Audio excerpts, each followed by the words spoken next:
The time of a gynecological consultation is a really important time because it allows a woman to explain in detail what exactly is causing her problems and what she would like to be treated. The gynaecologist, after introducing themselves and putting the patient as relaxed as they could be, because everybody's a bit uptight when we come to a hospital and see a specialist, will find out what the problem is, find out how long it's been going on for, find out what treatment, if any, the patient has had. And then it's very important to try to put that in context of a patient's personal medical history. Have they had children? If so, were they caesarean sections or normal deliveries? Are they up to date with the cervical smears? Have they had any other significant illnesses or operations which could affect the treatment options? And even something as important as, are they taking any medication or allergic to any drugs that they may want to consider?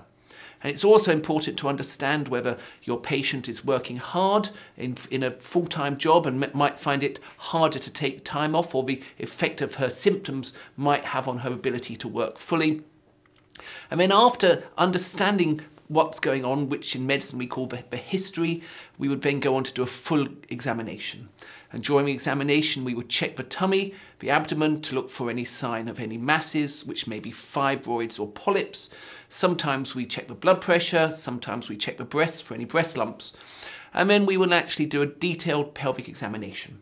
We will check the cervix and the vagina with an instrument called a speculum, and if necessary, take a cervical smear if that's overdue.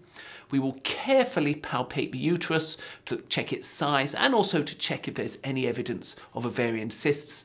And sometimes we may do an ultrasound scan either at that time or subsequently, and the pelvic ultrasound will allow us to visualize in more detail the ovaries to look for any sign of ovarian cysts, and it will be particularly good at checking the lining of the uterus to look for fibroids or polyps which could be causing the patient's gynecological symptoms.